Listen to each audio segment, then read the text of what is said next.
here we go. Everybody's here for the last review. Game of Thrones is officially over. If you're a little dense, I'll give you a spoiler alert. It is called a review, okay? So we are going to tell you what happened. Ben is going to lead the proceedings as usual.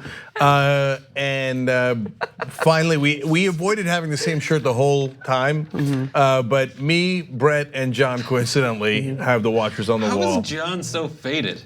I guess I wear it. John also got his wildling's beard on. Nice job. Yeah, it's not quite where I want it to be at the end of the season, but I'm working on it. Okay. The wool.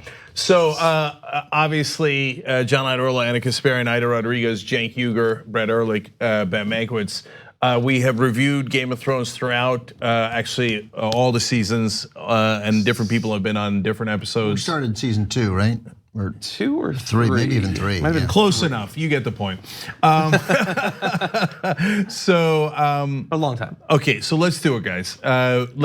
Normally we build up to the climax. I'm going to reverse it here and say let's start with the climax. Yeah, let's start with the climax. So, well, I mean, the climax being Jon's murder of Dany, or his queen slayer. So, yeah, that was I mean, it's weird that I don't know if it's weird. It is unusual that the far and away the most dramatic moment in what is essentially a 90-minute movie, an 85-minute movie, happens 27 minutes into the movie. Yeah. Right? Yeah. No, it was super interesting. Look, when it happened was almost as shocking as what happened. And I'm curious, obviously, what everybody thinks. That's why I love doing these. I thought it was actually significantly shocking. So shocking that I had a natural bodily reaction to it. What was the reaction? I know, right? Everybody calm down, right? No, I like literally stood up out of my chair. I was like, what?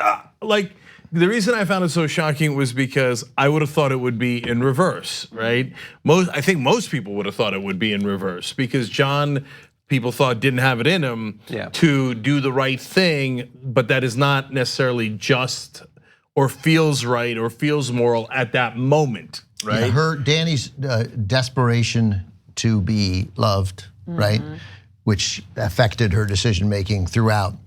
You know, when you replay, you know, for those of us who were sort of dissatisfied with what happened to her character, when people tried to talk me out of it, you know, you go back where they were working backwards. No, well, she did this, she did this, she did this to sort of justify it. But one of those things was how much she loved being loved, but she desperately wanted a connection, and so that, in a sense, let her go. Jon played her. Right, that weakness she had to be loved, allowed her to let her guard down, and he took advantage. She had some daddy issues, like that's for sure, right? That's why she was seeking that love so much. But I think Jon did a really good job in making you think that he was going to do the wrong thing. I don't think that he went in there knowing he was going to do that. He went in there giving her every single opportunity to say anything that made him think, no, they're wrong about her. I hear you, but Jon is not going to go in there and kill her without having had a 60% chance of doing it to begin with, right? Like he had to be ready to kill her. Those are two utterly different things. Knowing you're gonna and I don't disagree with you. Gotcha. I'm just saying, like, it wasn't a spur of the moment decision. No, I agree with you. I think he was begging. I think begging for he wanted her to prove him wrong. Mind you, oh, by the way, the guys have on their shirts, and Anna and I have on our Zara vegan jackets. Looking a little bit like Daenerys in this episode, actually. But I thought the same. I thought he went in there knowing that that was an option, and he was gonna have to do it if worse came to worse. And she proved him. Right. She proved that it had to be done. He said literally, you know, show them mercy, and she said no. And he's like, we can't. You know, she said the world something about you know, we can't be showing small mercies. Right. And he was like, yes, you can. So if she'd said, you know what, all right, Tyrion can go and we'll stop executing soldiers, she's alive. Yeah, and so we're gonna, Ida's got issues with this episode. We'll talk about if it's this season overall. I actually like this episode, so I'm looking forward to that conversation. But I gotta say that I definitely thought the killing was very Game of Thrones, right? That it was suspenseful, unexpected, a twist. Like in Game of Thrones, the good guy doing the right thing is a twist, right? And getting away with it, right? And so and I think that each one of us was right about something different, both throughout the episode and throughout the season, etc. Ida had a great call while we were watching it, as Tyrion was walking up to the rubble right in the beginning of the episode. Ida said she's going to see the hand, the golden hand, and that's exactly what happened. And so great call. Now Ben said this whole show is about the Starks. I did. And then at the end, in season 3, yeah. And at the end, what do we have? We have Brandon Stark as the king of Westeros, and Winterfell is an independent kingdom, which is what they wanted anyway, and Sansa Stark's the head of that kingdom. So the Starks rule everything. But more specifically, they just end the show with, here's what happened to the 4 living Stark kids. But this is so HBO, and that's why I said I hate HBO. It's like The Wire. At the end of The Wire, the cycle continues. It's like privilege at the beginning, right? These are the privileged kids, and this is the bastard. And at the end, these are the privileged kids, and this is the bastard. And it was so. I'm sorry. It made me so angry because. Why? Keep it going. Hold on. Keep it going. I want him to. You know what? I just felt because look, he is the rightful king. Right? Yeah. The rightful king, everybody knows. Yes. But at the end, it was still the same smug Sansa, I want to be queen. Yeah, I didn't like that either, Yeah, right? It was like, go back, and here you return to being the bastard son that you were at the very beginning. Isn't Jon Snow the rightful king? Yes. Shouldn't he just be the rightful king? Hold on though, but here's the thing. Here's what I think was interesting, because what we got then with that conversation between Tyrion and Bronn and Sam was, and the Onion Knight was the nonsense. Like, things are gonna go on. Good people right now are running it until somebody sticks a shiv in their back. Like, there's a good chance people will get fed and the water will be as clean as can be, But the nonsense continues. Brandon didn't want that. It's not that great a life. It isn't an interesting life. And Jon goes to the wall, but I think what wasn't clear, but I think is correct, he's leaving. Yeah. He's done. free. And you know what he's gonna have?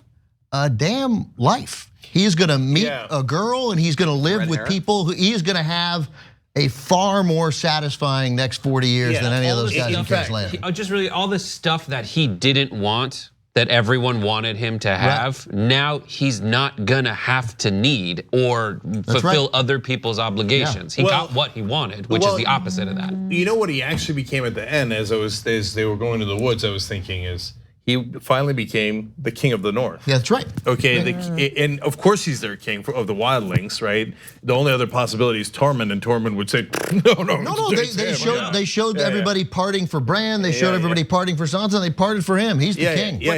Or not. Like the whole legacy. Right? Well, the thing, but the thing of the wildlings was they only got together because Mance Rayder forced them to, but not even Mance Rayder. He was the agent that was like, we're all gonna die unless. So either he's going north to be king of the North, but I think more likely he's just gonna go live with his bud. When we say king of the North, he's the metaphorical king of the North. It doesn't mean anything. He's just gonna build himself a nice house, and he'll find some redhead, and they'll have a nice life, and he's got a best friend and a dog. Bran said, life is good. But Bran ruled that he couldn't have a kid.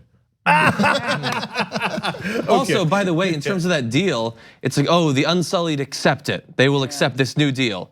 And now they're sailing thousands of miles away. They're gone. They're not coming back. But also, I think that was also, to some extent, a slight little moment for Grey Worm, who, again, I got it. Your girlfriend got killed. It's horrible. But then, like, you're not allowed. He's a war criminal. He's Slobodan Milosevic, for crying out loud, And then, so when I mean, he was killing people for. Yes. You gotta let him go. You guys are crazy. No, I do not in any way. I'd put him in prison. But whatever, doesn't matter, because the nice thing was him saying, we're sailing. He was like, they looked at Jon, and he was like, I'm done. I'm done with this. I'm going to Zihuatanejo. That's exactly what I thought. I'm going to go meet Morgan Freeman, and this is going to be okay, and also, or as good as it can be. The idea is that this is not just a resolution for his storyline. That's as close as he could get to what he planned with Missandei, but also the idea is that at least theoretically the Unsullied are finally going to be able to lay down their arms. That they're going to a place where there's no war, there's no fighting. They might have to defend those people from time to time, but this is the best they could have hoped for. Far better than they would have gotten if they'd continued serving under Daenerys. Oh, yeah. I'm not just glad that the black dude lived to the end. It is. That's a shit. That's a nice twist. Yeah. Okay, and so, but to your point, I thought about it kind of in reverse, Ida, because at the end, Iron Throne is melted, and the king sits on a wheelchair. I was half expecting the last shot of Bran to be a wheelchair with a bunch of swords coming out the back. Which is not safe, Right. high speed. So Bran kind of like seems like he's phoning it in. He does it, You guys working out. I mean, I guess he's right. He's going to look for Dragon the Dragon, but whatever. I just want to make sure that I honored the women that do watch, because they do have a lot to say. There was so much written about this series and all the misogyny in the show, and about how the women characters were developed and how unfulfilling it was to a lot of people. The development of Dany's character, how they demonized her at the end. Sansa became strong after a rape. So I do want to say that I do feel as a woman that it was unfulfilling to see all the demise for all of the women, because Sansa's always been a princess, regardless she went through her journey or whatever. You know, those Stark kids were always privileged, but Dany, who rose from the ground, just boom, they made her a demon in one episode, and boom, she's dead the next. And then she was a butt. So here's how I feel about the last 6 episodes. The last 6 episodes to me feel like when I'm reading a book. Like you read and you're like, all right, first few chapters. There's so much book left. But then you get toward the end of the book and you're like, I really like this book. So I'm gonna read it really fast. I'm not gonna put it down. And it always afterwards, you feel like you wanna go back and be like, oh, what was it like? I wanna go back to what it was like before. But like that part of that experience is wanting to get and rush to the end. I think that's the rushed feeling of it. I don't think it was rushed. No, I don't think it was rushed either. So I want to say one thing or two things, and then read some of your comments, and then we'll go back to discussing all the different nuances and et cetera. One is that just to finish the thought from what we were discussing earlier, out of all those characters, I think I'd rather be Jon Snow. And he got a little smile at the end to kind of finally let us know, you know what, this ain't so bad, because. There's no bills up there, right? There's no pain in the ass. There's no stress, responsibility. Who wants to be king of Westeros? Like it's a giant pain in the ass. Luckily, Bran's not really human, so he doesn't really care. And particularly a pain in the ass right now. I mean, like the bids coming in for shipbuilding. Like this is gonna suck. It's a mess. Castle's a mess. So just sorry, Anna, hold that thought because I want to read people's thoughts on it. And by the way, we decided that we're going to do an extra for members right after this review. This review's of this episode. At the end, we got to do one last. What was your favorite characters or moments in Game of Thrones throughout all the seasons? So we'll do that for the members. TYT.com/join to become a member. You can see all of our old predictions, see if they became true, and we'll talk about some of those in a second as well. And I'll take some credit for things I did not predict as usual. You can go back and watch the reviews. That as we were watching. Yeah, that's right. But member comments. Randy says, I wish Dany had said et tu Brute or et tu Johnny, I don't know. Ian says, will Anna call it the Game of the Thrones? That's an old school throwback. Season 3. Yeah, The Ian, Game of the Throne. Yeah, Game Ian, of the Thrones. Nice callback on that. Jennifer, and they all lived unhappily ever after. These are all our member comments. Arya's happy. Yeah, Arya, like Sansa's that's happy. the point I wanted to make, and I'm gonna make it really quickly. Yeah. I mean, obviously we're all different, and we look at these characters, and there are those we can relate to the most, and those that we don't like their outcome. I like Arya's outcome, right? Sure. She's the badass who went in. I mean, she saved the world, Right. And then now she's off on her own, An adventure. discovering the world. Right. Yep. It's awesome. Yeah, that's right. No one can bother her. She didn't have to get raped to become powerful. Right, I yeah. love that about her. Yeah, I want to go back to the idea of misogyny in a second too. Sam says, and now our watch begins for the books.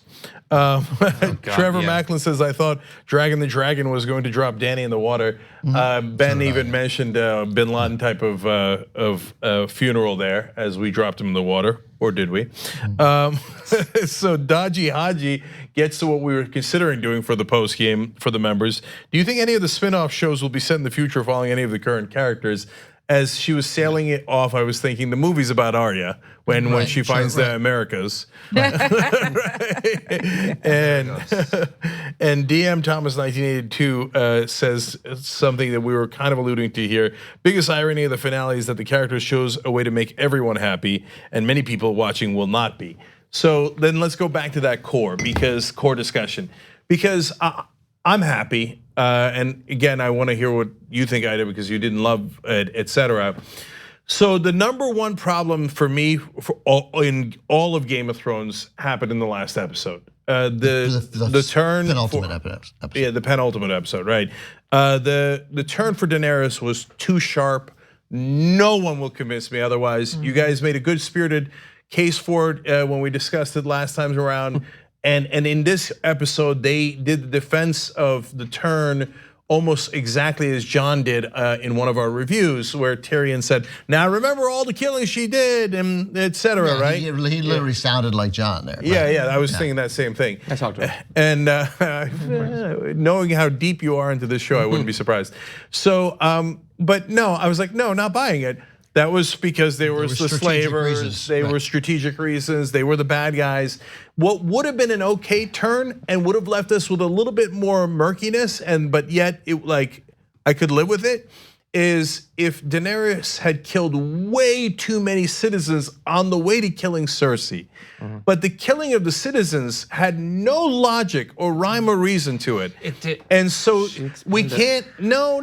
But then you have to acknowledge in this episode. She explained why she thought that they were enemies, that they were not innocents. She said it multiple times.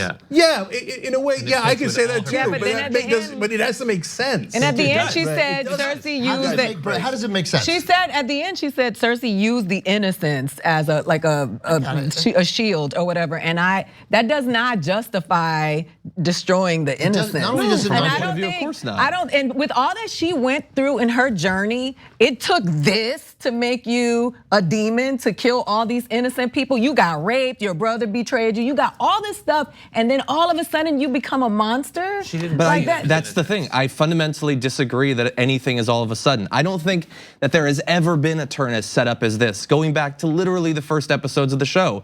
And not just all of the burning of people and exulting in killing as many people in power as possible, but literally threatening as early as season 2 to burn cities to the ground.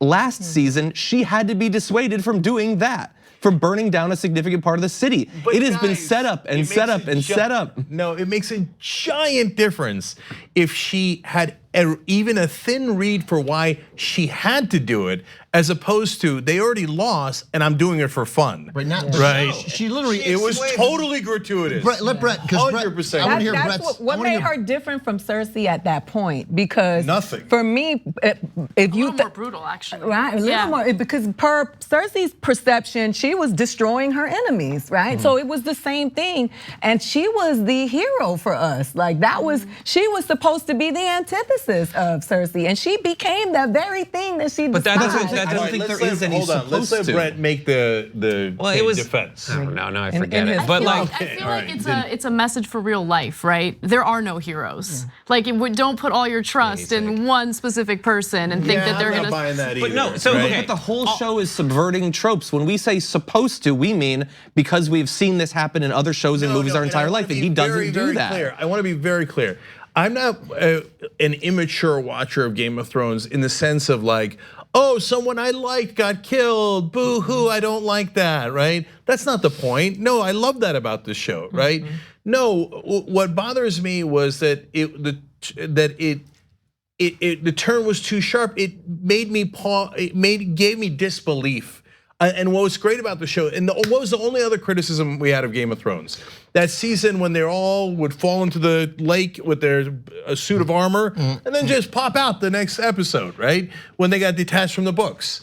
And no, that's not how Game of Thrones works. When you went into the water after the dragon, fired upon you and you fell in, you don't swim to the other side. Like we need to see you losing your arm or Yeah. something, Yeah. And so if it was like, hey, we don't. It seems like she had a choice, but it's arguable, and she burned way too many citizens on the way to Jack, Cersei. I think but that- after they had laid down theirs, and finally, just to finish the thought on this, she said, we're gonna break the wheel, right? I love that talk. I love breaking the wheel, right?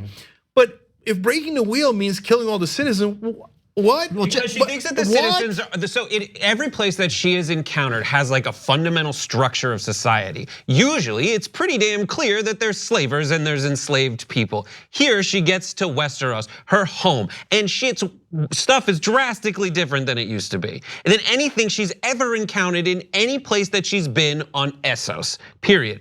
And so it's muddier. There just aren't enslaved people and slavers. And she gets here and she sees, to her, the things that she wanted are disappearing. And she has that moment with Jon where she's like, first of all, hangry because she hasn't eaten. Secondly, she's like, I wanted love, I'm not getting it. I have to have fear. And I am not conquering this place. I get closer and closer. Yeah, so here, so I'm gonna jump in because you love her. No, You love her just like Tyrion loved her. No way. Successfully. No, honestly, it's like it's insulting to like say like, oh, I'm being emotional about it. That's crazy. I love Ned Stark, and it was like the greatest thing in the world. Just calm down. First of all, love is the death of duty. Hold on. So here's like Cenk and I get it. I know that they tried to make it. I just think that this was very sloppily handled. In the end, what is clear is that the stuff that was sort of also not great, but the coin flip idea, she went mad. It was what you said. I know, and that's why, like, the reason I like this episode, I'm gonna get to in 1 second. But what I didn't like in this episode, and why I brought this up in the first place, is because I didn't like that they didn't make it clearer that she had gone insane in this episode. It would have been better if in this episode she wasn't just tough, but actually a little, like tellingly mad. So here's why her speech wasn't mad. No, but when she's interacting with other people, she's not acting crazy. She means insane, not angry. I mean insane. But why she would lost it? The Mad she looked Queen. in his eyes. You're talking about the last interaction between Jon and Daenerys. You were saying the speech was mad, but the interaction with Jon and her wasn't mad. But I think it was. She lost it, okay, man. but, She was like, this, they don't this get to conversation choose. is going to establish what I think was the intent. Then why I don't think it would have been great if we had just seen her mad is it made that decision much harder for Jon. Right? Because he still wasn't sure, right? He wasn't sure. I think she was mad. You think she went mad. It's the only possible reason why she could because all their reasons blow, right? So, No. but I mean, they're not in the end. Like, okay, the waters were muddied, so I'm going to incinerate 10,000 children. Is not a good argument. She went up and down the street. Right? She went. She weaved If it. she'd just gone to Cersei, but accidentally breathed on people with a dragon on the way to She Cersei. wanted to burn people, but she still has a little bit of the breaker of change, break the wheel. And Jon was like, so he was confused. He didn't know, which adds to the point that you made. She goes in, am I gonna do this? Am I really gonna do it? And then he decides, I gotta do it. I gotta do it. So I think that ends up sort of at least being interesting because they make us wonder, but I don't think there's any question. What was obvious was her hunger for power. When she touched the throne, you saw it in her eyes. Yeah, she had the crazy eyes. It became Smeagol something became Gollum. Absolutely. So here's what I was thinking about that. First of all, in this crazy irony at the end there, I was actually a little sad that she never sat on the throne. That she came that close, and that was what her whole thing was. I wish she just sat on it once and then gotten killed. That was utterly on purpose, right? Well, her throne was that dragon. That was her throne. No. Her throne. No. Not even remotely close. Her throne was the Iron Throne. That's why they don't let her sit on it. You think that because you got on the outfit that you are? You can't just say that. You get to be the declaration. I totally understand the moment of her, and to me also when she did, the moment rang false. But they absolutely, are you kidding me? They 100% on purpose make it. She comes this close, she doesn't get to sit on it. That is the design of that scene. Yeah, of course. I agree. But hold on. So to finish the thought, but Jon killing her, in my mind, saved everything because that at least was like, oh wow, okay, so he's a good guy. He made the right decision. It was unexpected. And I'm gonna call the Daenerys zigzagging and murdering all the civilians a mulligan, a giant mulligan, right? The river stuff and is a minor mulligan. Right. Okay, 8 years, 8 seasons, hundreds of brilliant filmmaking. They get 1.5 mulligans, and they saved it with Jon killing. So let me ask you this, because this is what I was thinking about before, and I found this to be an enormously satisfying conclusion. And everybody on Twitter who thinks otherwise wasn't paying attention. Your points of view aren't worthwhile. So You just summed up the last week. But by the way, please, if you'd like to be a member, join. By the way, this is certain corner. Over that's right. So the strong opinions.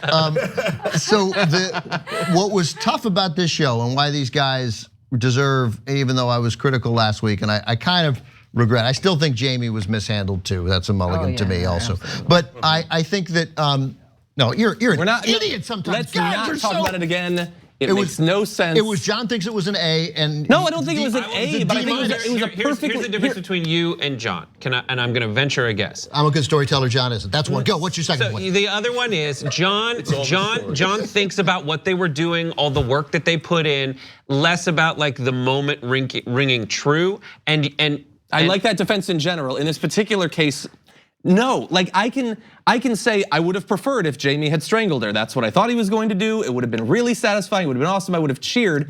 But the people who have been tweeting incessantly that they threw away his arc or threw away his character development, I don't think fundamentally understand what character arcs or character development are. It was again a perfectly set up thing that they've been setting up through the entirety of his thing. And arcs do not have to be simplistic. They don't have to be the most shallow tropes imaginable. I wanted it to be simplistic. You're right. No, why? I wanted it to be believable. Yeah, why the moment with Brienne? It's not believable that he would return to the woman he's literally been returning to for the entirety of the show. That moment, though, why the whole thing with Brienne? Yeah, looking like was he's messed up. that's what they did to. No, but that's not a turn. That's a complication. It never fundamentally changed who he was. It was an added wrinkle. We gotta go. We gotta keep going. I will say this. Ending I think you would have. But I didn't want him to strangle her. Oh, really? Yeah, but I listen. wanted her to die hard, but not by him. Yes. Okay. So guys, look, I'll just say, look, just like Game of Thrones, the alliances here are strange and sometimes complicated. On this one, I agree with John. Thank you. And if you talk about his death again, I will cut you. No, it was poorly. It was poorly. Let me ask this, because I mean, my whole point was, but it was, look, I mean, the fact that many. So those same people whose opinions I dismissed earlier, I'm with you on Jamie. Thank you for your contributions. I'm interested to hear what you have to say. No, so like, even whether it was one mulligan or 1.5 mulligans or 2.5 mulligans. But why I think that what happened to Daenerys and what happens to Jamie, and I think they were both poorly handled, is that we're unlike other shows that ended, I thought, brilliantly. You and I disagree on Lost, but Lost was in a slightly similar bind too. Breaking Bad ends brilliantly. The Americans ends brilliantly. The Shield ended brilliantly. I thought The Wire ends brilliantly. I thought The Sopranos ends brilliantly. Those shows but all of those shows, whether you like the ending or not, they had endless angles that they could take. The Sopranos could have ended 1,000 different ways. Breaking Bad, he could have decided to do heroin and move to Phoenix with a different identity. He could have decided to work with the Russians and brought women in, right? That's true. Right, could have been a smuggler. Like the Americans, they could have made it back to Russia. Here, they had one question to answer that we were all focused on. It's called the Game of the Throne, Anna. Who ends the game on the throne? And I think that difficulty of having to narrowly get, their show went like this, the other shows went like this, put them in a bind that the finest writers in the world would have had enormous trouble getting out of. Yeah. And I think that's why they struggled a little in this final season. But in the end, I think they ended up pulling it out. It was the dragon that was the smartest being that burned the throne. That was like, this is where all the foolishness is about. And it just shows you so a moment we all got out of our chairs when he stabbed her, when he found his voice after being, the sort of lovable moron that he was for 7 years, John, right? And so we have that great scene, and then what can only be described as a really powerful moment of what the dragon did. Like that was, to me, the best dragon scene we've ever had was the dragon melting the throne, picking up his mom and flying away. Absolutely. But what I will say about the journeys, when you think about the journeys, like from a comedic, like simple, just a simple way, like John had this journey, Jamie, journey, pile of rocks. Daenerys, journey. It just, and then she's supposed to be the Mad Queen, right? The daughter of the Mad King, but we don't see Mad. We just see greed, power, something that she's never been. And I think that was what was so, I understand being reacting to the pain of things that have happened to you, and you can see the hurt. But there was something else there. Then at the end, it was avarice, it was greed, it was power. I feel like throughout the seasons, you did see her, I guess, devolving into wanting power, right? But there was.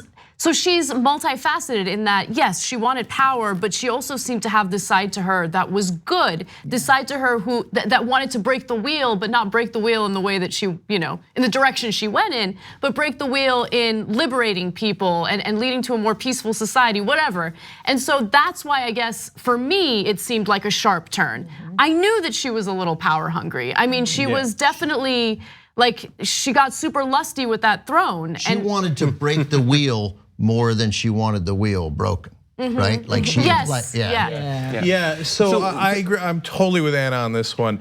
I understand the greed and I understand the thirst for power that she had, but it was supposed to be in service of of the people and breaking the wheel, etc. And that's why I've compared myself, and people would think this is unflattering. I don't think it's unflattering, especially as it turned out in the last 2 episodes, to Varys. I've said that. He was the only one that was true to the realm from beginning to end. Yeah, and that's why I've always loved Varys, or at least as soon as I figured out he was a good guy, right? It took a bunch of seasons to figure that out. But so Varys is my guy, and Jon Snow at the end I love what he did, and to me, that's breaking the wheel. So because getting the power.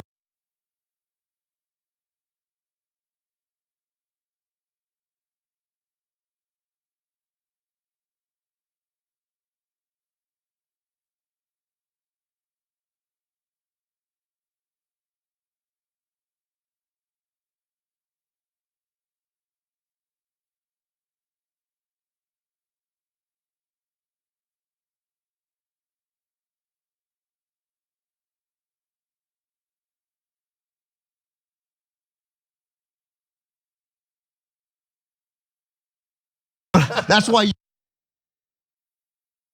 so far off on the other guy. And when I think about what you guys are saying, when it comes to Jon and think about his life and everything that desire for that throne cost him as a human being, I can see why it makes sense for him to finally say, I'm free from this, because he was, he was told he was a bastard, he was the son, the murders, all of the things that happened to keep him from that throne, and he never wanted it in the first I gotta tell you, just the last thing on that is, if I was thinking at the end of the episode, if I was Jon, I'd actually be thrilled. Like he was morose for too long.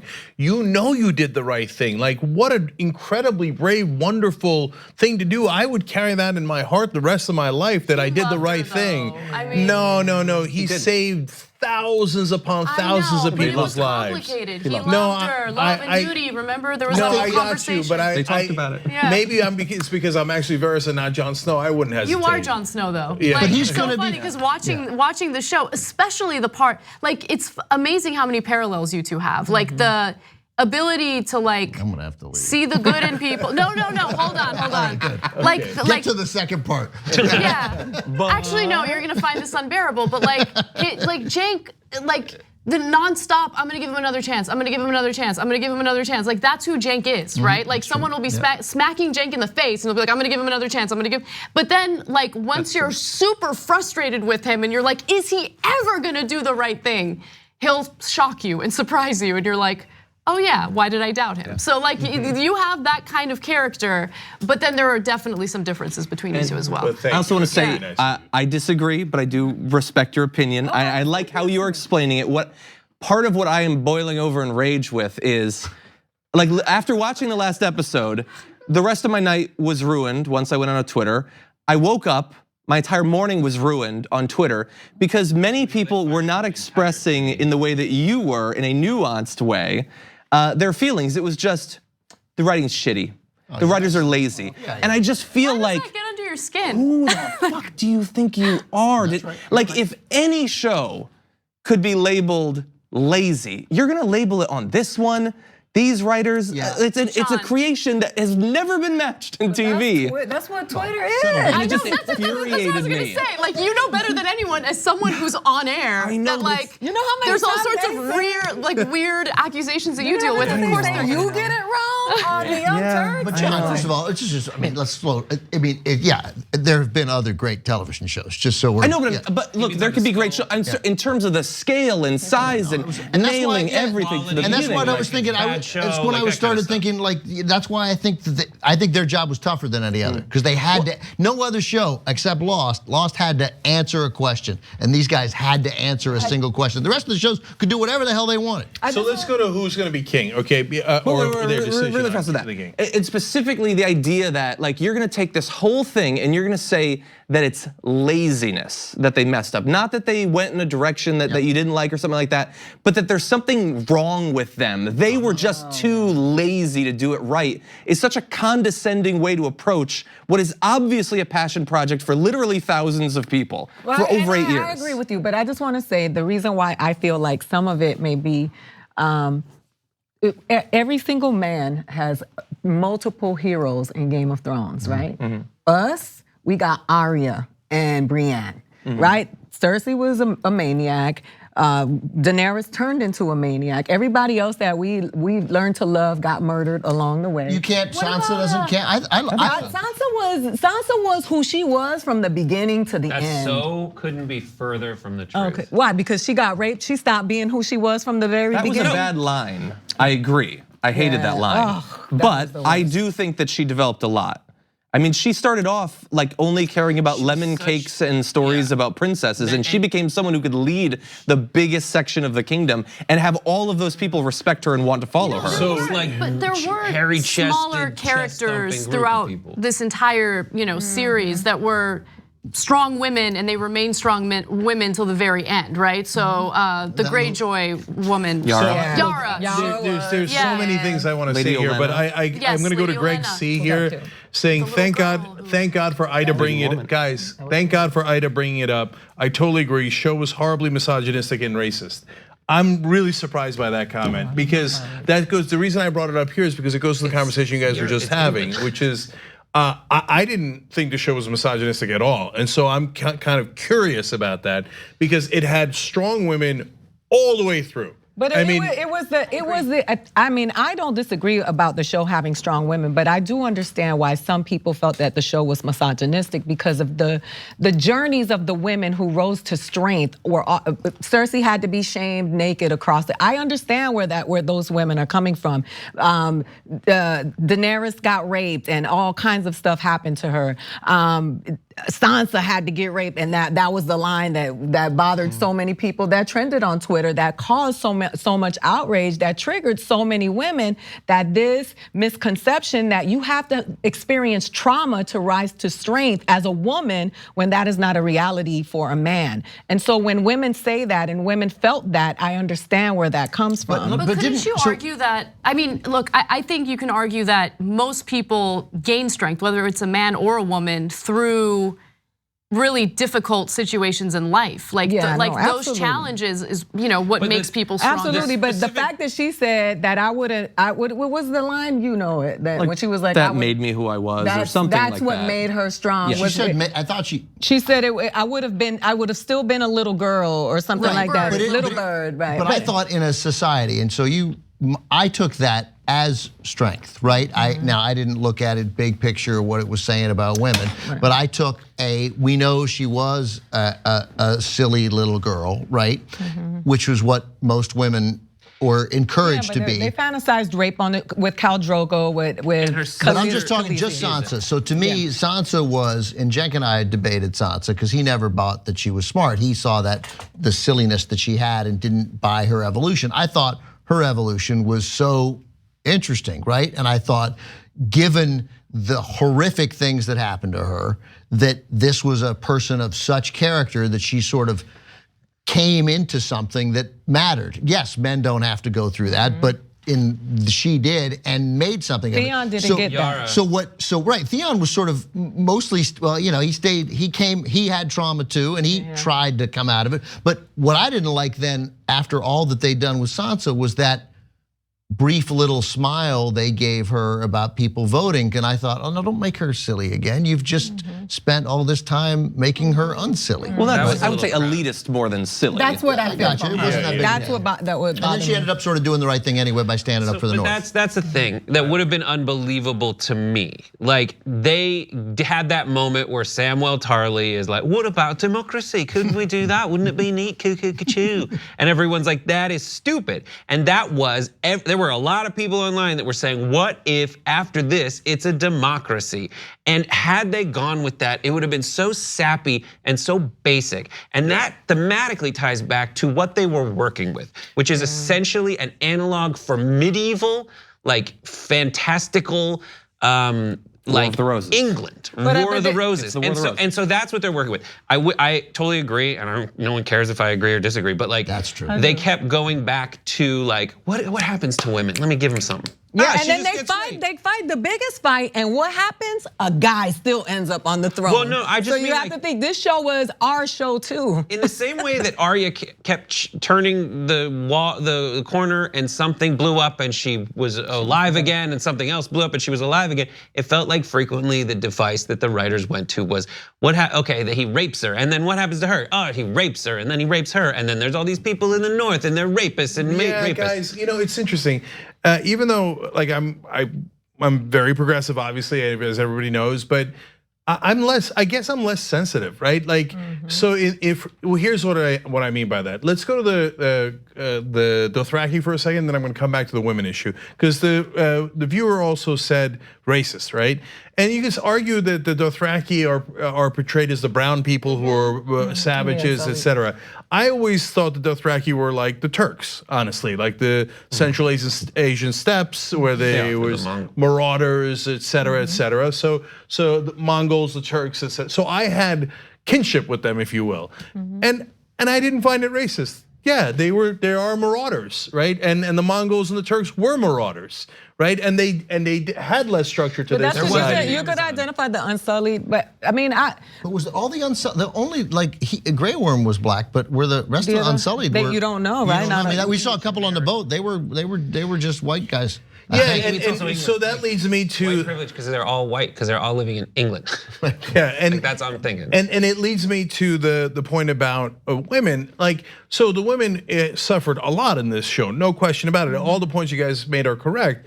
On the other hand, a lot of the men had their genitals chopped off over and over and over again, right? A lot of key all characters. the Unsullied, Varys, Theon, Yeah. and it goes. And for all of those people with great suffering, yeah, they did learn. I mean, Theon became a hero through that suffering. So you can make a similar point to that. And so did Varys, by the way. It depends. Lady I think Olenna. it really depends on your perspective or perception of these female characters. Because yeah, you can say, oh, well, why did she have to get raped in order for her to grow into the person she was? But at the same time, she did go from being this silly, I'm not saying you need to be raped for this to happen, but she could have crumbled and fallen apart in that situation. But she had to learn to be smart, she had to mature, she had to learn to be savvy, and in some instances manipulative to her totally, right. advantage. That's what I And I thought think was great about that, her. that was actually really interesting and fascinating to watch. You actually saw this growth when,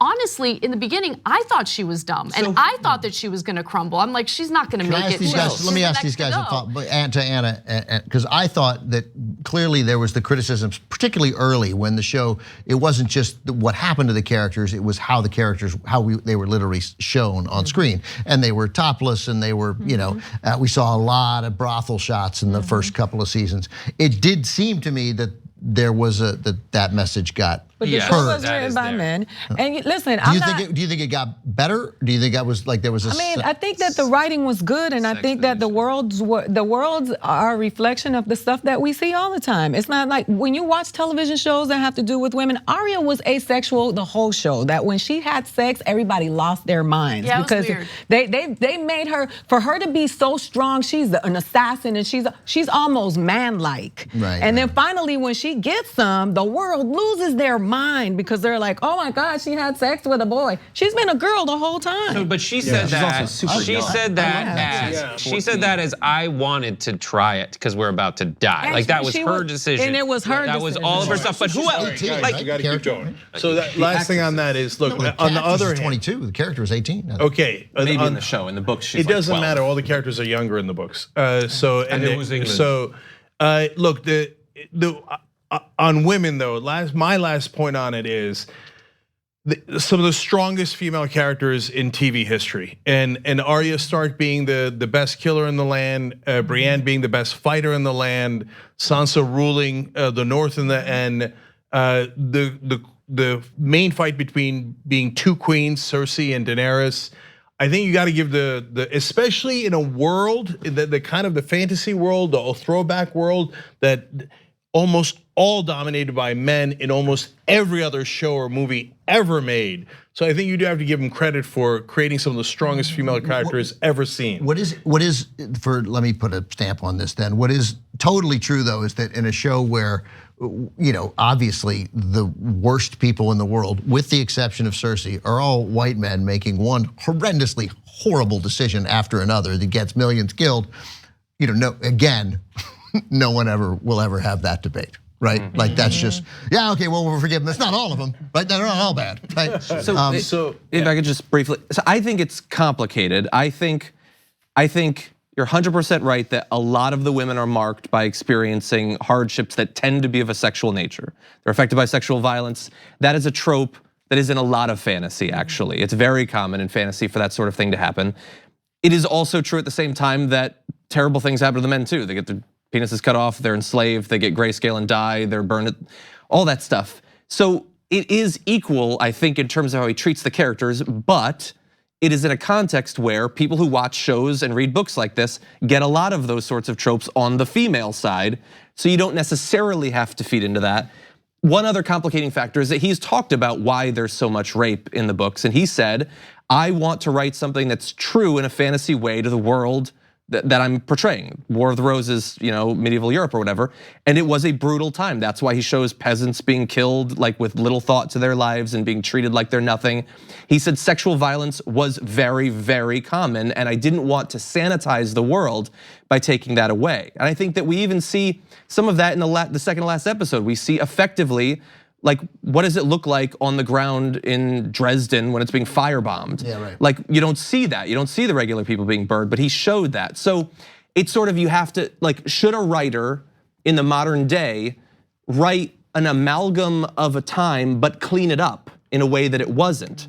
And maybe you should, so that you don't always have those same stereotypes and those same tropes that people are so used to. I think that framing gives in too much, because if you look at the female characters, you have people like Lady Olenna, who didn't face any of that. She stepped up because everybody else sucked. You have people like Yara, who lived in a completely different society where, yes, typically I've got brothers who do it, but the dad was like, you pay the iron price, you earn it, you get it. So they did have examples of different people of both genders coming to power, coming to personhood from all different types. And that's what's so central, just to bring it back to all the themes that I see as a non-fantasy reader.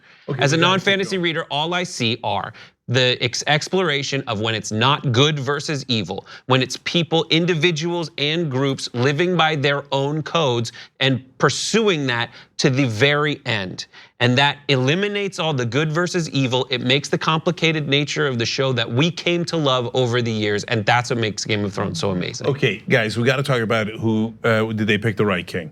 So let me set that up this way, because I kept thinking, if there's a Game of Thrones heaven or hell, and Littlefinger is there, I mean, there is no way that guy is not being like, wait a minute, Bran? like I got beat by Bran? And I will tell you that his whole thing is like, I look at every way that everyone could potentially come at something, and he's like, I'm gonna lose. I'm gonna lose to the guy that could literally see every way everything's coming from. Yeah, that's true. But so last week I predicted C. Right? Yes, that's right. Like someone else. The field, you picked the field. I picked the field, and Bran was in the field. So you were right. No, I'll give you total credit. That's what the field was. And I think that, yeah, I mean, I guess Twitter is unhappy with that, so I've been told. You'll be pleased to know that. Yeah. When is Twitter ever happy? Why don't you get off Seriously. Here, I'm just gonna Is blank just means in what way are the unhappy people unhappy? That's It's right. not Yes, how do exactly, people exactly. feel. It's so funny That because it's a matters. cute little bird that tweets, and it's always in a rage. It should be a dragon. honestly. Right? Yeah. So I'm satisfied with that. When they were going around, that seemed to be, and really and then it was first of all, really nice scene between Jon and Tyrion, and then a nice scene Tyrion. I mean, Peter Dinklage, come on, so best. great, the best. And then that scene where he's like, comes out about to be executed, and then runs the meeting. Pretty much, and that was the funny part when he was like, "We're tired of you Right. talking." I know I shouldn't talk, but just let me just choose the king real quick, and then. Oh, look at that! And he made me hand to the king. What are you gonna That's do? right. I don't want it. I don't want it. And we've been wondering this whole time, what was that long conversation they had in Winterfell? Maybe they're setting this up. So really, but we saw from Bran when he got out and he's going to do his warging thing, or is that what it's called? Good job, Ben. So thank you. Nerd. That like Tyrion, like both people who picked Bran to sit on the throne and Tyrion were right, because Tyrion is running that government. Yeah, he's out warging. That's right. He's out warging. Like I mean, Tyrion is except he's just it's Dick Cheney in Bush's first term. I mean, he's the president. Yeah, and so look, the only beef I have with Bran becoming king is that he's not a person. So it's kind of weird. Like he's detached from the world. He's almost a stenographer. And so when he's like, "Hey, Jon, I'm not your brother anymore," and he said that like 100 times, "I'm not Bran anymore." So now the three-eyed raven is king of Westeros? That's a little weird. I think he represents something pretty powerful, though. He represents stoicism in a lot of ways, right? Because he's not a talker, he's not an actor. Maybe that's why I'm a yes. He's an observer, and the one who observes is the one who's the most powerful, right? Watches the watchers. And I thought like he had even though he's literally the least funny guy in the history of characters, that little he had he had a little spice in that one line. Why do you think I came all this way? He's like this is how I knew this was gonna happen. Yeah. But that's what annoys me. I got you. It's Dr. Manhattan becoming president. Doctor Strange. Yeah, that him being picked doesn't really do anything for me. This isn't generally like I don't think that this is generally the case, but I think that this is one of the things where it's going to be much more satisfying in the books, because he's a viewpoint character in most of the books, and so you'll actually like after he turns into the three-eyed raven, they didn't spend much time with him. Right. You don't really see him talking about what it's like. It's mostly people talking about him. And so we have no emotional investment in who he is or what his future is going to be. In the books, I think we'll have more. Maybe it'll make more sense. But by giving it to him, they gave all these satisfying endings to everybody else. And I mean, and in the end, I want to take back every criticism of how they did this, because again, I feel like they were hemmed in. But Jon as king doesn't work. He didn't want it, and he'd be bad at it. And they gave him this incredibly satisfying. Now this is almost my favorite outcome for any character in any show I can remember. And Sansa was right. I said I don't mean to be like you, but I wanted Daenerys and Sansa when they got together. To Daenerys, if she were sane, she would have said. When Sansa said, this is going to be awkward. She got the hand. No, agreed. Right. And then when Sansa says, "Well, are we going to have to bend the knee to you?" and she pulls back, she needed to say then. I think I said on the show, just say you won't have to. You're under our realm, but you're basically free. You're Quebec. You got independence. Yeah, see, that's funny because I'm going the other direction on that. When at the end of that meeting, Sansa says, Do "No." you need my hand for this? No, that's okay. Thank you. It's though. here. Yeah. So when she's like, "No, Winterfell will be an independent kingdom," if I was Riverrun or any of the other guys, I'd be like, "Yeah, sure, I'll be an independent kingdom too." Nope, right? they Like, already what said yes. is this? Why do you get the They special already privilege? said yes. They should have thought They already voted aye. No. Also, though, since we're trying to get credit for things, I was wrong. I said that there would be no more Seven Kings, which technically there's only 6, so I guess I was sort of right. No, you. I thought that all the big players would die. I thought the final shot of the show would be a field strewn with corpses or whatever. But I do believe that I said there would be no more Iron Throne. You did. Sort of is true. Sort of true. Sort of but true. mainly not true. Okay, so it's physically and literally true, but figuratively not. Does he get to design his own throne? Well, he has the wheelchair. Just leave it up to Tyrion. You decide. I don't think it would have been fulfilling for John to have it without Dany, right? Yeah. That's right. Mind you, he had to watch both of his And it would have chicks been die. unsatisfying for her to have it, right? Holding them in his arms, Right, both of them died there. But I think that I don't think he would have had. It would have been fulfilling to see him because you knew that he loved her. Plus, he knew his sister was salivating for that power. He knew he just was never driven by that. But Bran just never did it for me the whole show. You know, like he was super dull. He was not an interesting. Well, that's. I wanted the Night King to shake his ass up a little bit before. Like, you know what I mean? Yeah, Arya got there like a couple seconds later. Punch him a couple times. Stop! I needed something. Yeah. Well, so I think Ida, you just solved for me why I was uncomfortable with Bran becoming king. It's not the end of the world for me, as it could have been, literally the end of the world for a lot of these characters. But is that it's because he does no intrigue, and so the guy who does no intrigue at all, right, let alone talking, winds up becoming sitting on the Iron Throne. Yeah, there's some sort of not just irony, but almost disappointment in that. I think that's why you brought up Littlefinger in this context, Ben. Yeah. Totally, yeah, right. Yeah, and so on the other hand, I mean, go back to unfortunately the Jon Snow and Jake analogy. If I'm Jon Snow and I go right off into winter after I save the world or into the woods, oh, I'm so happy. I'm so happy. I don't want to rule Westeros. I want to be in the woods having fun with my buds. I already saved the world. What do I need this for, right? Right, but to Anna's point, which I think was really excellent before, like if we'd seen a bigger smile on him, we know he's going to be happy. We know it. There's all these redheads there. It's he's got his dog. Just like his sister. Right, right, totally. He's riding off into the Highlands. No, right. There's He's a lot totally. of redheads. But he just. Some time ago, killed the only woman, the second woman he's loved, and he killed her while she was kissing him, while she was giving herself over to him. So he's got, like, it's okay if it takes him a few months to feel okay with how things turned out. Yeah, that's right. Yeah. I just want to quickly claim credit. Right before he did the deed, I said, "You're gonna die, bitch," and I was right. And that's because I think I just said it. Did you really? No, I'm just trying to. God damn it! No, but listen, I did say when he was talking to Tyrion, I knew that when he said he wasn't gonna do it, that he was gonna do it. No, that's right. I always knew that. I just know that he was the only one that was smart enough to know that the walls have ears. Like he's always been smarter. John? Yeah, to me, he's always been. They always overtalk, and he's never been one that says, "I'm gonna go kill this person,and then go kill the person." But he had not decided. Yeah. Okay. No, clearly he hadn't decided. But on the other hand, so Tyrion throwing away the pin, I thought was like non-Varys like. So I was disappointed in it. I was like, man, okay, so you just agreed to get executed for no reason. If you thought she's that bad, why not like chill out and be like, oh my God, Queen, you were so badass the way you burned all those people alive. Oh my God, nice job. And then when you get her alone, boom. You see what I'm saying?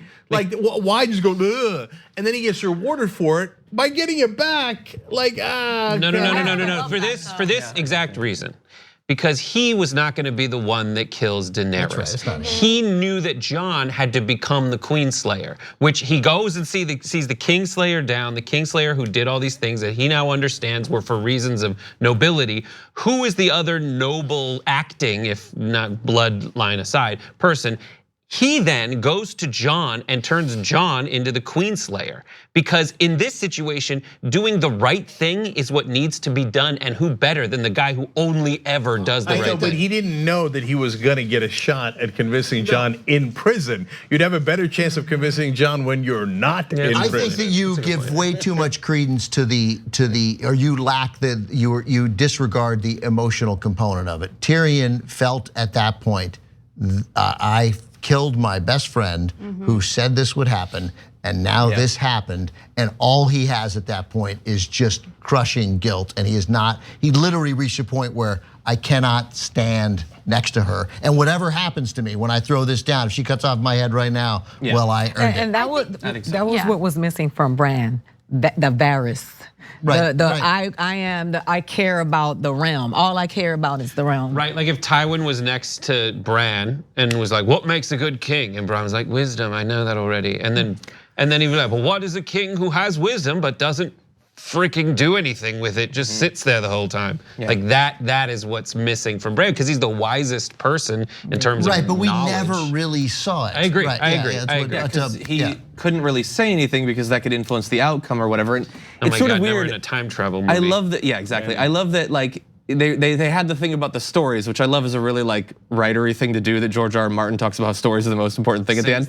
But I liked it. But I love that, like, the person in the world who knows literally every story is the last person you'd ever want to hear a story told by. Yeah. Oh, that's right. And by the way, that's author privilege. Exactly. Right? Oh, stories are the most important thing in the world. And okay, if you say so. Having the book, the Song of Fire. You know what I think? Talk shows are the most important thing in the world. Okay, so I'm gonna read, no, you guys are. So I'm gonna read some of what you guys said. And it's great intrigue within the comments too. Miles says, John is too in love with the show and books to admit the majority of this season has been abysmal in terms of the writing. So, can I respond by trying to show that I can recognize when there's stuff that's not? First of all, I just said they should have spent more time with Bran. Yeah, right. They didn't spend enough time with him, and also the Bronn stuff. What was that? The Bronn show, like when he showed up out of nowhere, which I didn't like, and then they didn't really do anything with it. At the end, they're like, you're on the small council and you're the head of Teaguard. There was no point Varys, to that. like writing like two separate messages, Right, and then what happened? What with happened to that? those Did messages, people right. know? And I thought they were gonna come back and explain why Bran was Bran the Builder. I guess they just let us assume that since he time travels, he went back and Or it built could've the just been wall. a different Bran. Maybe. Yeah, it'd be weird if it was a different Bran, I figure. You can. Here's the thing: like, if you don't like a turn or whatever, like, you don't have to assume that people who are satisfied with it are being like disingenuous or that we're being emotional. I've read these books for literally decades. I've watched the show probably as closely as literally anyone. Multiple times I've seen through it. It's also possible that I see it in a slightly different way because of the experience that I have. No, Miles said you love the show and the books too much. That's true. Okay. Anyway, if you don't like it, I need to say something. I wish that you like it was better for you. Here's who's allowed to mock John. Me. and if any of you other mother effers make fun of him or say something, I'm gonna come after you. Yeah. Like, we couldn't do this thing without John. John's the whole glue behind this whole freaking thing. Jesus Christ. Okay. I mean, he's an idiot, but he's the glue. Right. And by the way, He's just a really dumb glue. that got complex. Can we cut it before that if you make this in a video? Yeah, like, I'm not saying Miles. Yes. I'm not saying that you're wrong. If you don't like it, you don't like it, okay? I'm generally easier on things. I go through my life wanting to enjoy the things that I experience. I've never gotten people who are like, oh, you like licorice? Ew, it's disgusting. I always feel like what you wish that you didn't like it. Like, wouldn't it be better if you enjoyed things? Okay, And I happen I love to. that you like licorice. I forgot about Thank that. you. We share licorice. Why would you be happy that you all don't right, like I'm something? moving on. Kristen Homsch says on the other end on Twitter, hashtag Team John. John is the only one making sense right now. Hold it, hold it. Now you got carried away. Now you got carried away. All right, Mom. anyway, Daryl on the other end says, I'm 100% with Cenk. They destroyed Danny's character. Now, Nerd on the internet turns around and says, Brett sulking in the background looks like he wants to murder Cenk. Okay, so there's some, yeah. All right, one last one here from this.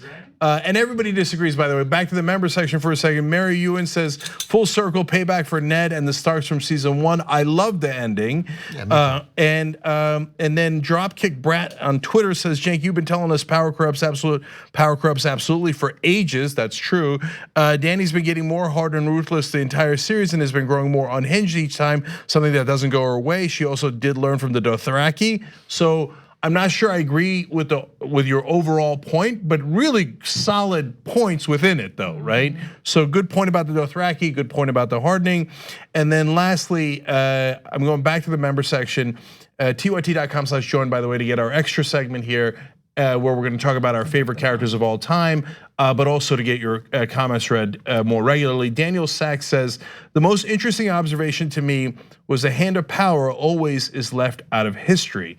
And that is interesting. Like in the other movie, the Netflix series that I was watching with The Last Kingdom, Uhtred, son of Uhtred, who is the main person that leads to all the victories is also written out of history. Is that a thing? I didn't know that was a thing. That's interesting. Why was Tyrion not in the book? That was weird. Because they need for the reason that he himself explained, which is people need a good story and they need the leader, the hero, to be the hero on the hero's own. And if they think someone behind the hero is the true power, then they'll be skeptical of the hero's actual power. You and AOC. No, but I mean, no. I don't mean that you're the hero. What I mean is the attempt by others to suggest that, oh no, it's this group of sort of Machiavellian figures who created her, rather than because the good story. In this case, her story is the right story. She is the hero of her story. So no, I just got to give credit to Brett and Ben, because those are two excellent points back to back. Because you're right. Yeah. Okay. It does ruin the heroism of the story if the hero is not the one wholly responsible, and that is in fact why the right wing tried to insinuate that me or Zach Exley, etc., were the heroes and not AOC, because they wanted to ruin her brand. They want to ruin her brand. It's also a callback to the conversation that Varys had when Tyrion was locked up, saying, you won't be written into the history books. No one will remember what you did, but those of us who know are forever in your debt, or something like that. Oh, that's a good callback too. I love the people who say, I disagree with you. You don't make any sense. You know what I mean? So you addressed your Twitter person. Those of us who that person makes fine sense. It's the randos on Twitter that believe in 7 words they can cast off 8 years of show running. But it doesn't feel so actually, I forgot to read a YouTube super chat, and this will be the last one for today. Izzy Sanchez Jr. says, Arya will have a spin-off series that will make the most sense, especially since Game of Thrones ending was left open for spin-offs. Same exact thing I was thinking as she was riding off of that sunset. I think I mentioned it earlier in the show. I was like, if they're gonna have a spin-off, which they won't, I don't think, because they've shot 5 pilots. They got 5 pilots scripted. I don't have it in front of me. I think they shot 2. I think 3 are in active development, and there's 5 concepts. Right, and they're all for HBO. Yeah, they're for HBO, and like the prequel. But wait, is this now going to be totally untethered from George R.R. Martin? Yeah, I believe so. Oh, I think he's involved. Well, he's gonna. He's been messaging. He's gonna get paid. Yeah, I'm sure. But they're prequels. Off the top, right? The one I think that is a go is a prequel. Yeah. But I mean, if they could get Maisie Williams to come back and be a badass. I love when she said, "What's west of Westeros?" Yeah, totally. She could get a job like in a coffee shop, and give her like 5 other friends, young friends, and they sort of. So, is there Children of the Corn left, or are they all dead? Which one's Children of the Corn? I mean, I can only go by what's in the show, because in the books they're not nearly as far. That little episode, that was bad. Children of the Forest. Oh, you're talking about the Children of the Forest. Yeah, they're all done. I don't know. It seems like in the show they're all done. Star Wars episode, yeah. Yeah, that was like the Ewoks firing lasers for no reason. Okay, anyway, so apparently there was a little bit more than 1.5 mulligans. I say, these guys went like 71 for 73. They're going to the Hall of Fame. Yeah. So I think we might actually be done. The only thing I want to say is that, remember we said we were going to say who are our favorite characters. We're going to do that for the members. Okay, you can't leave. Yeah, no, this goes all night. Okay, so until the prequel starts. Yeah, TYT.com/join to hear the last part of the conversation, which is favorite characters of all time, favorite moments of all time, from Game of Thrones through the whole 8 seasons. And for those of you who aren't members, come on. Okay, but other than that, we love you anyway. Thank you for watching. And there's 1,000, and even watching makes a difference. Sharing this makes a difference. And so thank you for joining us on this incredibly interesting, long, fascinating journey. Thank you.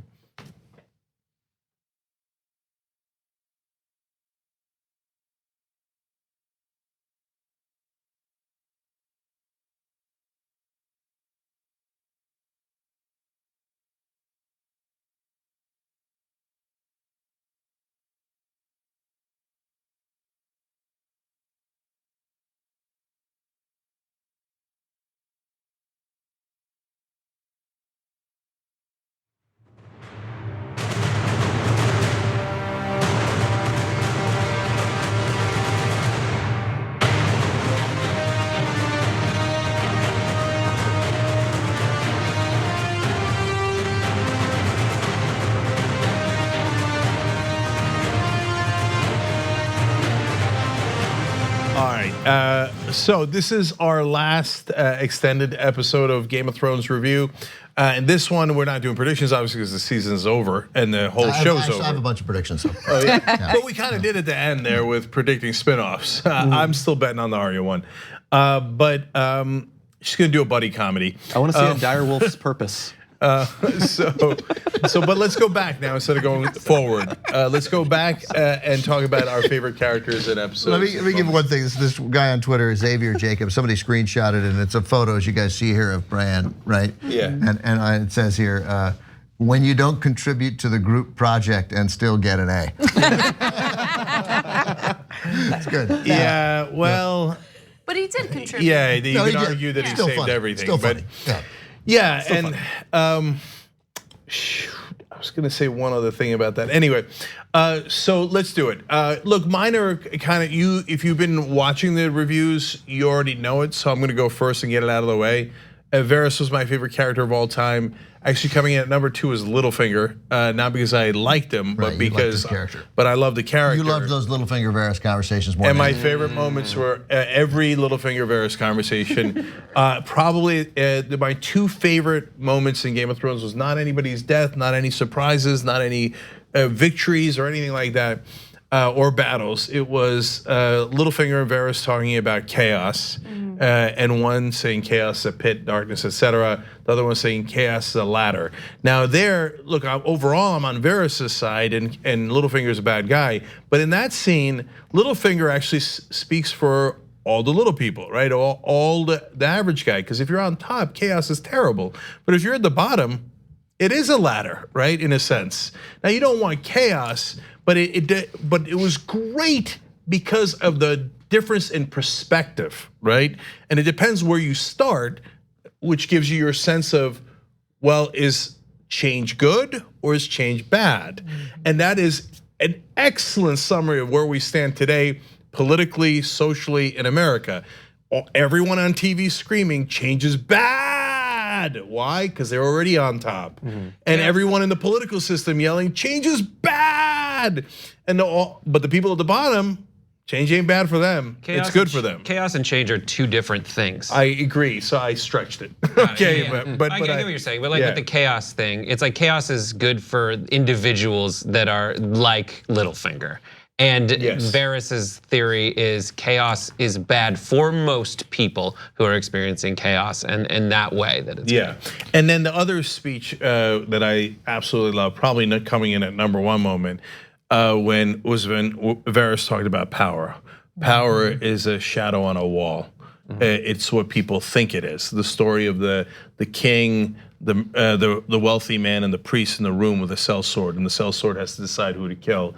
And then he ends that with saying to Tyrion, a little man could have a large shadow, something along those lines. And related to that, one of my favorite moments is the conversation between Littlefinger and Cersei when they're talking about power as well. And they're like, knowledge is power, because that's all Littlefinger has. And then Cersei just has a guy about to stab him, kill him, wait, no, don't kill him. She just goes, power is power.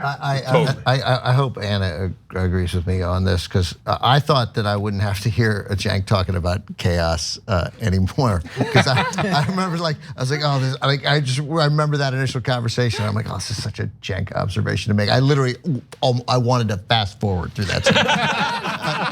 I mean, it was so like, oh my God. I could tell you were in pain as I was saying it again. Like, here we go. Good, the chaos good, okay. Yeah, I agree, and I kind of like stop listening when you're explaining. No, but you make decent points. My points are way more simplistic.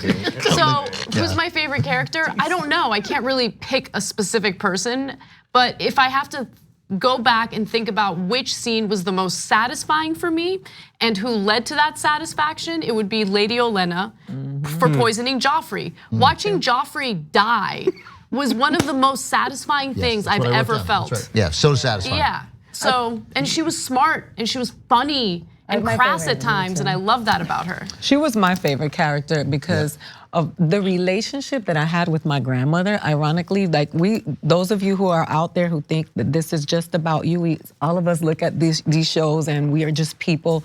I'm not a fantasy person. I just watch this as a viewer. You know what I mean? I didn't read the books, and it was just a story. And I saw that lady, and immediately that's how my grandmother was about me, and I loved her. My favorite moment was when she told Jamie, "Tell Cersei I want her to know that I did it." Like that was the gangster. She had great moments. Oh yeah, Diana Rigg is a. And then she was like, "How's it gonna go? How's it going down?" She was like, "Anybody tell somebody, let's get on with it. You're gonna kill me. How is it happening? All right, let's get on with this." She was a G till the very end. Yes. And with that said, though, I couldn't stand Marjorie. Marjorie got under my skin constantly because it was all about power for her too, right? I mean, she wasn't as ruthless and she wasn't willing to play as dirty as others were, but her like elitist, trying to be manipulative, trying to be smart, all in the name of gaining power, her willingness to like marry anyone to get there. I just couldn't stand her. But she always, well, it seemed to me, did have the will of the good of the people in mind.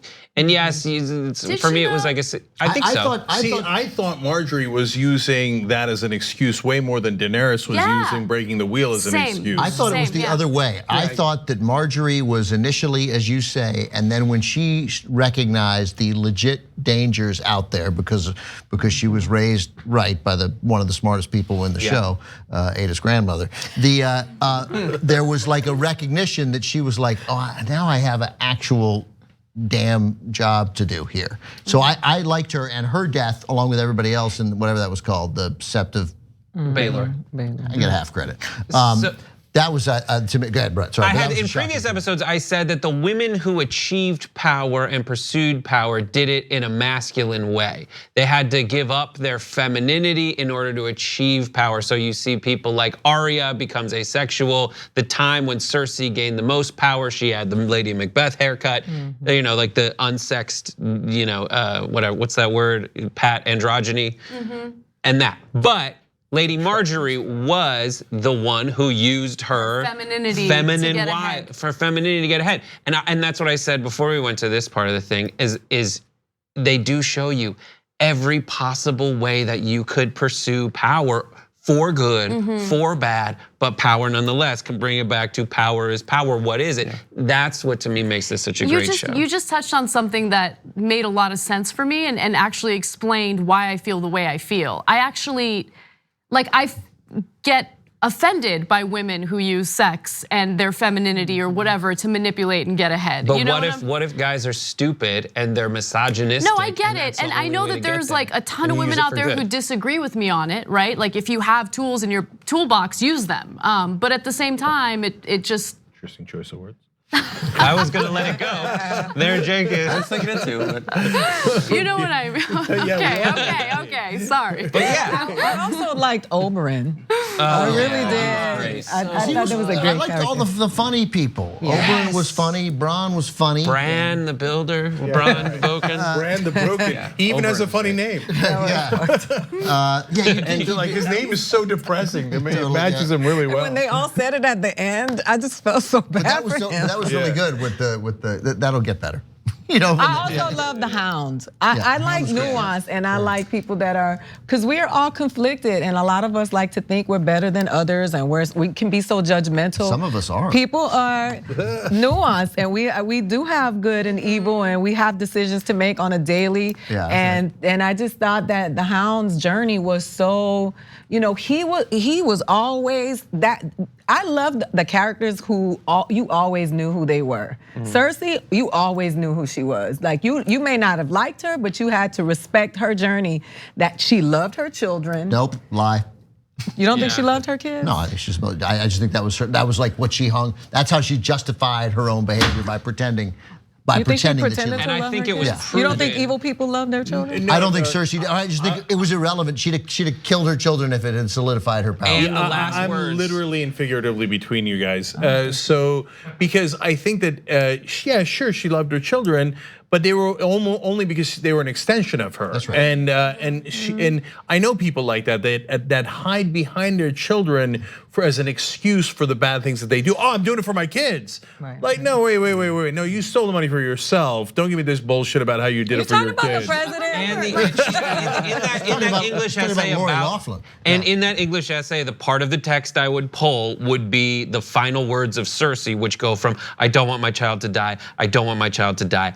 I don't want to die." Yeah, that's right. Oh, good one. Good one again. I do want to just quickly mention that like the magic of this show is that even though she was like such an unlikable character, there were moments where you're rooting for her, right? Like when she blew up the Sept of Baelor. Like I don't think I was not. For that. Really? I was absolutely Daenerys. We're back to Daenerys. Geez, the coin has flipped. No. Look, That was murder. I know, I got it. But like, I did. Look, there were a lot of bad people in there, right? Yeah. And some of them were very fine people. It was nice to see Jonathan Pryce. When she got revenge for her daughter's murder, I was rooting. There for were some her. bad people in there. They needed to go. No, you were rooting for her the minute they had her do the walk of shame. Yeah. Right. That was and the nun, etc. So I mean, I was rooting for the nun, although she died in a terrible way. Okay, so we shall not speak of it. But the nun and Jonathan Pryce, I wanted those guys to die so bad. And there was a great moment with Marjorie saying You hate to them, religion, like, though. open You the. hate religion. But I hate they were like people the who use fundamentalists. religion No, right. as a tool for power, just like Cersei used her kids as an excuse for power. Jonathan Pryce was using religion as an excuse for power. But I don't think his search for power was. It could well have been in pursuit of good for the people. So, but you see, the thing is that people, no. He just wanted to get rid of all again, the I'm nobility. between you guys. I'm between you guys because people sometimes tell the lie so well to themselves that they begin to believe I just don't think there was enough information there, and I don't think it needed to be. And I think it was just Cersei, getting acquainted with the wrong people that she thought were expedient for him, but had no idea. You carved stuff into your forehead. There's something wrong. I'm with just you. saying, like, there's not enough information for me to make that conclusion. But I agree. Like the skeptic, the cynic in me would be like, absolutely, those people are crazy. I loved when Marjorie was the only smart person in that room. Like Uncle Kevin's dumb, and she's like, open the doors. Yeah. She got it. I mean, but then it just made her panic in her last moments of life. So I had that murder there. I just want to talk about a couple of murders. None of us have mentioned the Red Wedding as far as shockingness. But 2 murders, 2 deaths, 3. I had Joffrey down because it was out of nowhere and so unbelievably satisfying. Like all I wanted was Cersei to have each one of her children die in her arms with her helpless. Like I was so, I wanted her. I don't know about all that. Yeah, no, I wanted that I thought I was bad. the bad guy here. No, I know, right? I wanted, and then, but Tommen prevented her from that. So then Tommen's death, like from TV moments, Joffrey's death was great and I was here cheering and seriously, I just wanted it to last. Like take a little longer to die, make your mom suffer. And then Tommen like, nope. You couldn't see that coming. That was great. That was so wonderfully, and then to me, and I loved Shay, and I loved Shay's relationship with Tyrion, and so like learning of her treachery that at her base, which was just survival, right, for her, and but it was heartbreaking. But it was heartbreaking. I did not. It surprised me. I argued that it would not happen, that she would come through for Tyrion. I was falling into Tropeville. And she didn't. She hooked up with the next person who could keep her alive, and then to have Tyrion kill her, that was horrible. That was even more heartbreaking. That was her treachery was heartbreaking, but great TV. See, I'm not a big fan of mercy, so that's why I defended Daenerys a lot, right? Like, hey, they cross you, they gotta burn, okay? But no, because all right, Jon Snow. that's in service of the greater good, and so that's what Daenerys was saying. I know, I get it, but there's that's why I didn't like Daenerys' turn. Because there is service of greater good, and then there's burning the whole city for no goddamn reason. Okay, so it was fun to watch. Yeah, it was well done. We should acknowledge it was beautiful. It was amazing. It looked like a dragon was burning a city. Right. They're gonna win awards for that episode. It was beautiful. Oh, yeah. Imagine that, like Smash era television. Right, totally, yeah. Yeah, but my point is that that's why it was more heartbreaking for Tyrion to kill Shay, because that was not in service of anything else. He was just angry and he did the wrong thing. So as bad as Shay's treachery was, he shouldn't have killed her. No, he should have just killed her. Yes, and he felt that's right. terrible about it up until. That's exactly what I'm talking about. Killing your dad, and people. Sorry, John. Hold a thought. Killing your dad. People are like, oh, killing your dad. That must be tough. No, if I had that dad, it wouldn't be tough at all. I'd kill him in a fucking second, right? No mercy at all for the dad. Okay. But Shay, you had a real relationship with her, and she's trying to survive, and she did something terrible, but you don't kill her. That's what mercy's for. And he still felt bad about it up until this episode. He referenced it. Yeah. Yeah, I feel bad for the next person that tries to do a movie about dragons, because you're not gonna be able to do it like this. So I think, first of all, I think that the three leads really, Jon, Tyrion, Daenerys, all did amazing jobs. Cersei Especially, too. yeah, her too. I'm not into her as an actor as much. I think that Daenerys did, or Emilia Clarke did an amazing job, especially because I've seen her in a lot of other things and I haven't loved her in other things. She did great in this role. I thought Tyrion, it's one of the best characters I've ever seen in a TV show. I also think that there are a lot of characters that are much better in the show than they ever were in the books.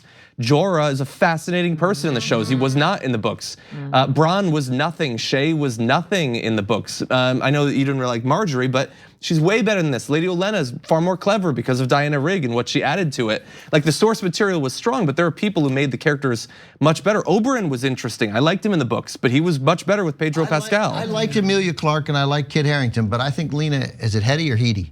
Headey. I think Lena Headey and Peter Dinklage are in a different level. There are 3 tiers of Headey. Cersei. I am with Ben. Yeah, They're the best. same. I thought Cersei's character was incredible. I thought her acting was incredible. Yeah. I thought her acting was better than Emilia Clarke's. Yeah, I agree. Yeah. Well, I think Lena is a grown woman. And Emilia is a young woman that became a woman in front of our very own eyes and evolved as an actor. Totally. So when I see Sansa, Arya, and Emilia, those 3 young women, they were playing chess with some of the best chess players in the game. So when I think about Daenerys and her evolution, like when you see her at the beginning and she's this innocent, and at the end she becomes a woman who's power hungry, it was very powerful to watch. Totally. Yeah. And I didn't mean, I think they cast it unbelievably effectively. I just think that and yet, the fact that we saw them go from these young actors into these grown-ups, that's almost tougher. The Mountain was better than all of them. But can I also mention The Mountain? You should get an Emmy. Which mountain? Do you have any idea if Diana Rigg improv any of those lines? Does anybody I know doubt that she did, but I'm just saying that her performance was great. She delivered it so well. Yeah. But also, I mean, you could say Tywin is much more interesting in this than he was in the books. But also, what I love about this so much is that guy's great. It's Charles Dance. Yeah, and there's just so many. Like Davos is amazing. I miss Stannis. Stannis was a great character. Tormund is great. You mentioned the Hound. I loved all of his scenes with Arya. It's like you have to go really deep to stop hitting amazing performances. And the Red Woman? The Red Woman. I hated her at the beginning. Yeah, that's true. So I did a thing on TCM this year. We did a couple of things with casting directors, and it changed. Like the most undervalued contributors to any kind of production, but to television and to movies, and essentially this was like 73 little movies. Like those casting directors found those people, put them in, and like 99 times out of 100, they found the exact right actor to play those parts. Yeah, the only one that was on like a previous HBO thing was Mayor Carcetti. Right. So it was Littlefinger. Littlefinger, and that's it. I feel bad saying it, but I'm gonna say it. He was great. I don't think he was good, and I love the character. I think he was better than Emilia Clarke. I think Emilia Clarke scrunches her face too goddamn much. I didn't think he was good in either one of those shows. Yeah, what for? Grey Worm was good to me. I thought because he spoke so little that you always could see the emotion. Even at the end, you could see the pain. He lost all the people that he loved, and there was not a lot of dialogue. There was not a, the love that Jorah had for Daenerys. the Khaleesi.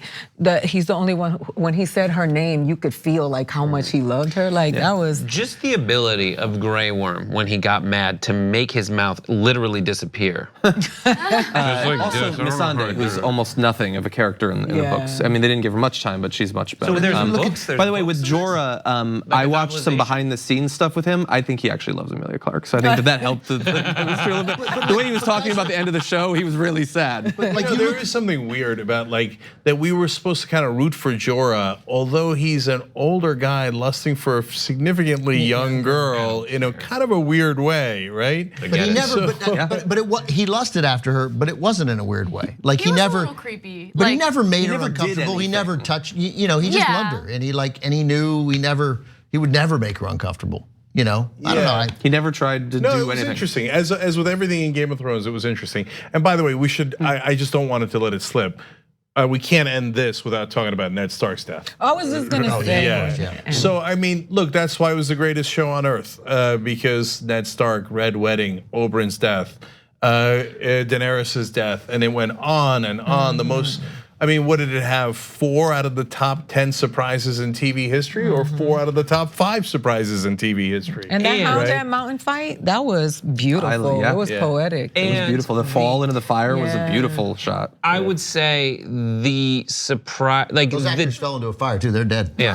They're so that's The good. mountains is Might not win. there. They'll at least be nominated, I hope. Totally. They're method actors. But the death of Ned Stark is the most significant death One take. in TV history. I would say it's more significant than JR, who shot JR, because that death, for people who hadn't read the books, changed what to expect on television. Totally. Yeah. Everyone expected this, even though Sean Bean dies and everything. Everyone expected Sean Bean to be the hero, central character forever. And yes, we did have the Stark family be the focus. Totally, you're right. Yeah. But then to have other surprising deaths when immediately everyone was like, whoa, this show kills everybody. Yeah. I'm gonna put my guard up. This last episode, I had so much trouble coming up with my theory of what was gonna happen because it was just defense mechanisms. You know why? Because this show broke the wheel. There That's she is Anna. again, Daenerys. That's Anna just thinking like if I say something big like this, can they end this freaking conversation so we can go home? Really fast. One last thing. So on what you were saying, like that paid off so much even last season where there were so many scenes where, like when Bronn is with Tyrion and Jaime, like would you have bet $1,000 that one of them wouldn't have died in that scene? Like in that scene with Jon and the dragon, I was 80% sure the dragon was going to kill him. Right, sure, of course, because it's I Game of was Thrones. 80% sure he wasn't. But that's the the thing. 20% is Game of Thrones, right? Yeah, Exactly. yeah. Every death made kind of like in real life, the deaths made life more interesting. Sansa and Ramsay, that final moment with those dogs, that was sweet. The best revenge. Like I never knew I could be so hateful until I started watching So you this. see Joffrey and Ramsay get killed. It was so. And the Battle of the Bastards was tight. Like it was actually Yeah, that was Great battle. Great. Look, I'm with Brett. I think the top 2 surprising things in TV history, or top 2 deaths in TV history, I immediately thought of JR getting shot in Dallas because it was. I mean, you guys are probably too young, but that was the biggest thing that happened in the country, right? And so, but Ned Stark was as transformational. Transformative. Thank you for getting the correct word. I'm standing. Because now everything is in reference to a Ned Stark getting killed. Like Game of Thrones changed the conversation. I just saw Endgame for Avengers, and spoiler alert for people who haven't seen it. So I'm not saying anything. I'm just saying that you walk out going, "Oh man, they Game of Thrones that thing." Yeah, they okay, did. do you see what I'm Yeah, saying? they But did. it became an adjective. Yeah. They Game of Thrones did. Like but they actually made it interesting because you don't actually know what's going to happen. Because for my entire life, we have always known in movies and TV what's going to happen. Well, Like Wendy still can't figure out like how I know everything. I'm like, baby, they're all the same goddamn formula. Okay, I can tell you as soon as I start watching a movie, within 3 minutes in, I can tell you the rest of the movie. They did it, and they deserve a tremendous amount of credit. They're not the first. I mean, there were. Here comes Turner Classic Movies. No, but I mean, this is Turner Classic. But I mean, in many ways, The Sopranos did it. The Sopranos sort of boldly did it, and they set they're considered sort of the modern trendsetters of the TV era that was now 20 years old from 1998. But Hill Street Blues and Stephen Bochco in their pilot episode took us through these 2 beat cops, right? And they're the heroes. These are the guys we love. And then at the end of the episode, of the pilot freaking episode, they both get shot. Hey, spoiler alert. Yeah. I've never heard of that show. You've never heard of Hill Street Blues? Wow. Have you heard of Stephen Bochco? I did want the red lady to have a worse death. Yeah. Because of all the shit she Right, all But that's the thing. Like all these characters are so They burned a complicated child because she. to death. That you know, was I know, but no, but you know what? Like it's that skit that Dave Chappelle does about Bill Cosby. Okay, he rapes, but he saves. He rapes, but he saves. He says, right? Because he's talking about all the money that he gave to United New York College Fund, etc.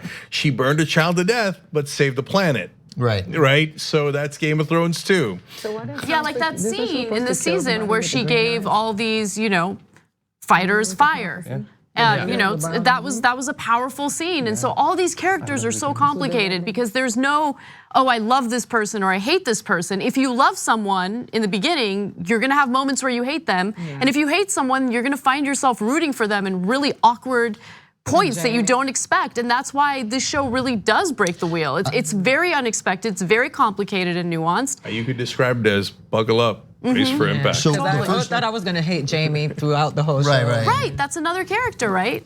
So and I would have been fine with that. Yeah. I just wanted to remember one other death that got me because I watched it. I started about episode 5. I watched I was home on a Saturday night and I was like, oh, this show it's supposed to have dragons and people wear capes. I'm out. Right, and they made up names. They have names like Rob, like they can't come up with real names. There's everything's so stupid. Ned is Eddard. Eddard, come not on, Nedrick, right? like a and normal House of, I'm out. Right, I'm watching something else. So there's got to be, the Pacers playing the Nuggets. I'll watch that. And we missed such a great double overtime game today, by the way. So I think it was the second episode. So does he get pushed out the window in the first? So that was an amazing moment, right? You're having sex with your sister, and then you throw a little boy out the window. Just like you always dream, right? And then and now that's a trope in a lot of shows, right? Totally. So then so I'm watching the second episode. I'm like a little into it, and Bran doesn't die, and he's paralyzed, and he's in bed, and he's got his dog at the foot of the bed, and that assassin comes, right? And you're like, oh, they're gonna kill the kid. And then the dog jumps off the bed and tears out the assassin's throat. And I'll probably lose my mic in this, but I was sitting by myself in my little apartment that I got after I got divorced, right? And I'm it's dark and I'm lonely, right? and I jumped, I janked it. I was like, and then you're like, oh, I guess I like this show. the dog killed the assassin. I also loved Hodor.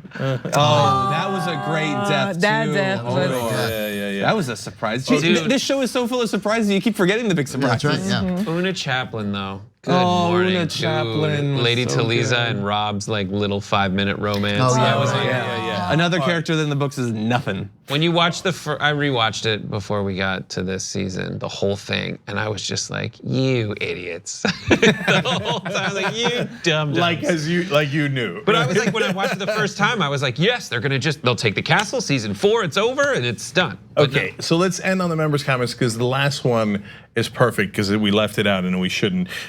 Conal Trump's bitter Kofefe writes in. These are all obviously members, this is members only. The best part of the whole series was Joffrey's death or Ramsay getting fed to his dogs. So a lot of us agree with that. Trevor Macklin says favorite character, Catelyn Stark. And Theon a close second. Oh, Theon is fascinating as a close second. Alfie Allen, great maybe actor. the best actor. In John Wick.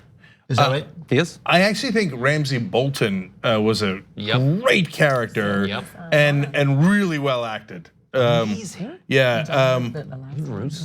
So Mazig6 says favorite moment when Dany acquires the Unsullied and freaks everyone out when she speaks their language. I like when she had the little dragon burn the slaver alive when the first Dracarys ever, back when we liked Dracarys, right? Nancy says my favorite moment is when Jaime saved Brienne from the bear pit. I had forgotten this so much. I still don't remember it. There was a bear pit. What is this? Ron Burgundy? The Bear and the Maiden Fair is the name of that episode. Yeah. He gets sent back to his family as part of like a thing, but he decides, you know what? She's still there. They're gonna torment her. They're gonna rape her. He orders them to come back, jumps down, and defends her against a bear. She jumps. Oh on yeah. Bears there? Yeah. They had a bear that they were bear there was an baiting. actual bear. When he jumped in, did he say, "I immediately regret this decision"? Okay. Now 2 random comments before the No, first Robin Brazel says Cersei blowing up the church. We talked about that. Now 2 random comments before the final one. Odysseus says, don't forget about the great music score. Okay, great. Actually, that's a great point. I mean, means something exciting is about to happen, or just happened. Look up the lyrics. There's lyrics. Peter Dinklage, Peter Dinklage, Peter Dinklage. But the lack of music, which always matters when there is a good music, like that whole Jon Tyrion scene in this episode. It was incredibly slowly paced. They paused. There were moments of silence, and there was no music throughout the entire scene.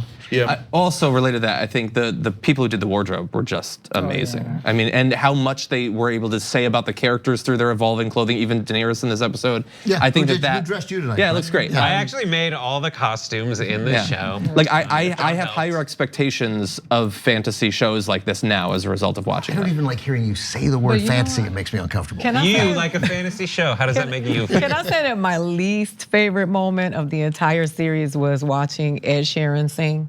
I was like, oh, it pissed me off so much because I departed from the world, You're and I was correct. like, this is America, the world's hottest pop star singing right here on these rocks. I feel the same way when I see like famous people in Star Trek because they wanted to be in Star Trek, like King Abdullah of Jordan. Right, he was in Star Trek, but luckily I didn't know who the hell Ed Sheeran was, so it didn't. And there was bother a me at football all. player in the last episode, Aaron Rodgers. Oh, he was. Was he actually? I thought that was a joke. No, he was in. He was All right, one I'm of the out. dead guys. Never watched right? another Okay, episode of Sonny Game of was Thrones in. again. Okay, 2020, they saved on the Twitter machine, even though it's from Twitter. Says, does anyone think that John Iadarola is super sexy? I do. Jesus Christ, who is this person? And all these like awkward tweets that we get about how sexy It was pretty slick that I actually signed up for a new Twitter account while we were doing this. Tony. Thank you. 2020, yeah, that's it. 2020 anyway, vision, huh? so finally, They hurt you. Mike Stevenson with an excellent point, and I'm glad you wrote in, Mike, before we forgot it. Before ending this, great moments of Game of Thrones history. Arya killing the phrase. Yes. Yes. Yeah. So the many North Titus. remembers. Man, I wanted that North remembers line so bad. We will be back next week, all of us, to do Chernobyl. I've been watching it, but I hear it's good. And we'll have Chernobyl shirts at Shop TYT. Yeah. And best comeback glow of in the the dark. whole series. The best comeback, it was Ghost. And people were so mad that there was no moment with him hugging Ghost. We finally got that. There's also speculation they couldn't get the CGI right. Yeah. They thought got we it. were gonna ghost. They were gonna ghost, but they didn't. Okay, and you mentioned how great the Dragons was, and I was gonna say, like, yeah, they'll never be able to make a dragon like that again. And then I remembered we know the guy who made the Dragons, and I'm gonna bring him in, and we're gonna interview him. So it's not completely over yet. On an episode of The Conversation, I'm gonna bring in the guy who created the Dragons for Game of Thrones. Okay, he's a Young Turks fan. Oh, Wow. nice. That's amazing. Isn't that super That's cool. cool? How's Why that did you for hide full that till circle? now? Yeah, But by the way, they will be able to do it on future shows if they have the money, but partly because they have a model to follow. Like, it was so well done. Yeah. Or they could just hire that guy. Or just get that Dragons. As far as I know, is not working anywhere else. So just hire Dragon the Dragon, and then it's done. You're gonna have trouble finding him unless, of course, you go to brandthebroken/builder. Okay, all right, guys. .we. Thank you for being with us this whole time. We deeply appreciate it, and thank you for being members. You make all this possible. Keep it going, brothers and sisters. We'll see you tomorrow.